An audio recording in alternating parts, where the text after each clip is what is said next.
بسم اللہ الرحمن الرحیم۔ ہم بستری کے کتنی دیر بعد غسل کرنا چاہیے؟ زنا سے آنے والی 11 پریشانیاں جو دنیا میں آتی ہیں، جاننے کے لیے ویڈیو کو مکمل دیکھیے گا۔ محترم ناظرین، ہم بستری کے بعد افضل یہی ہے کہ آدمی جلدی غسل کر کے پاک صاف ہو جائے، لیکن اگر نماز کے وقت تک غسل کو مؤخر کر دے تو گناہگار نہیں ہوگا۔ البتہ فجر تک غسل مؤخر کرنے کی صورت میں اگر ہم بستری کے بعد سونا ہو تو بہتر یہ ہے کہ آدمی استنجا اور وضو کر لے، پھر سو جائے اور پھر بیدار ہو کر غسل کر لے۔ مشکات شریف کی روایت میں ہے، حضرت عمر فاروق رضی اللہ تعالی عنہ نے سرکار دو عالم صلی اللہ علیہ وآلہ وسلم سے عرض کیا کہ مجھے رات کو جنابت لاحق ہوتی ہے، یعنی احتلام یا جماع سے غسل واجب ہوتا ہے۔ آپ صلی اللہ علیہ وآلہ وسلم نے فرمایا کہ اسی وقت وضو کر کے عضو کو دھو کر سو جایا کرو۔ مظاہر حق میں ہے یہ وضو کرنا جنبی کے سونے کے لیے طہارت ہے، یعنی جنبی وضو کر کے سویا تو گویا وہ پاک سویا۔ لہذا اس حدیث سے معلوم ہوا کہ جسے رات کو احتلام ہو جائے یا جماع سے فراغت ہو اور اس کے بعد سونے کا ارادہ یا بوجھا کہ کسی ضرورت بے وقت غسل جنابت میں تاخیر کا خیال ہو تو ایسی شکل میں جنبی کا وضو کر لینا سنت ہے۔ اتنی بات اور سمجھ لیجئے کہ حدیث سے تو یہ معلوم ہوتا ہے کہ صورت مذکورہ میں وضو کیا جائے، اس کے بعد وضو تناسل کو دھویا جائے۔ حالانکہ کہ ایسا نہیں ہے، بلکہ صحیح مسئلہ یہ ہے کہ پہلے وضو تناسل کو دھونا چاہیے، اس کے بعد وضو کرنا چاہیے۔ اس شکل میں حدیث کی مذکورہ ترتیب کے بارے میں کہا جائے گا کہ یہاں وضو کرنا اس لیے مقدم کر کے ذکر کیا گیا ہے کہ وضو کا احترام اور اس کی تعظیم کا اظہار پیش نظر تھا۔ حالت جنابت میں کھانا پینا یا کھانا پکانا درست ہے؟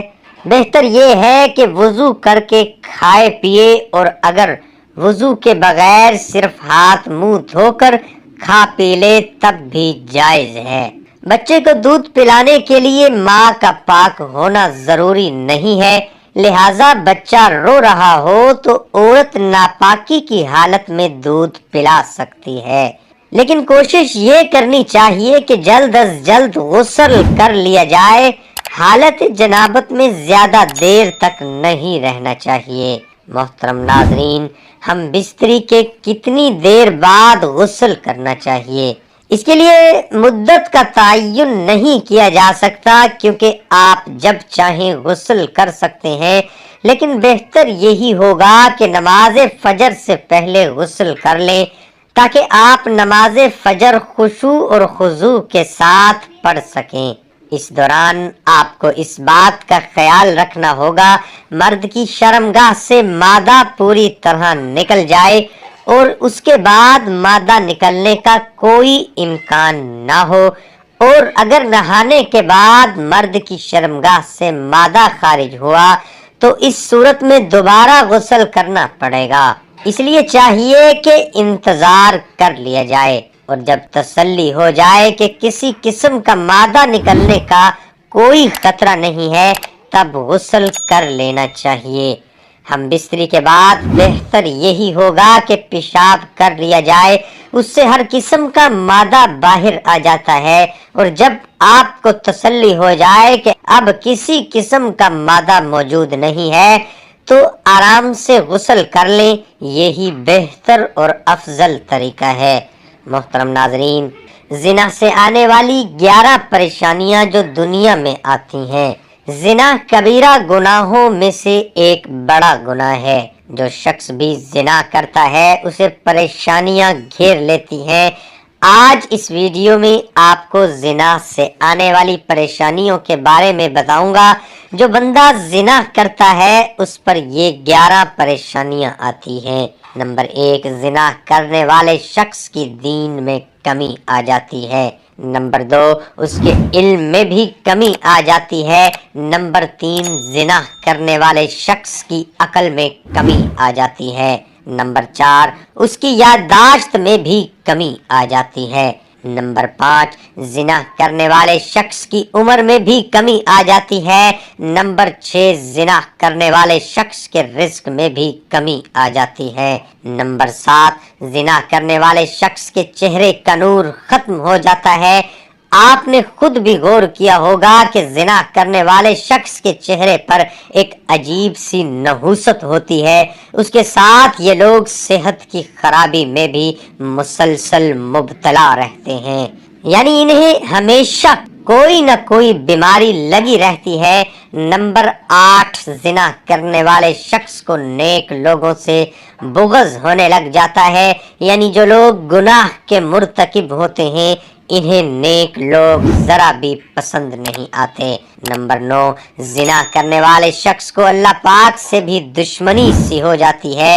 نمبر 10، جو شخص اس گناہ کا مرتکب ہوتا ہے اللہ پاک اس شخص کی دعاؤں کو مردود فرما دیتا ہے۔ اور یہ 11ویں چیز جس سے عجیب ہے کہ اس کا مفہوم ہے کہ زناکار بندے کی پیشانی پر لکھ دیا جاتا ہے کہ یہ شخص اللہ کی رحمت سے دور ہے اور دوزخ کے قریب ہے۔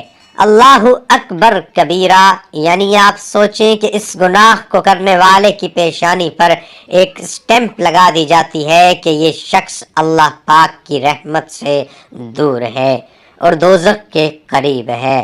آپ سوچیں کہ اس شخص کا کیا بنے گا۔ محترم ناظرین، اگر ہم میں سے بھی کوئی بھی شخص اس گناہ میں مبتلا ہے تو ہمیں چاہیے کہ ہم اللہ پاک کی بارگاہ میں سچے دل سے توبہ کریں، کیونکہ ابھی ہماری سانسیں چل رہی ہیں اور توبہ کرنے والے کو اللہ پاک پسند فرماتا ہے۔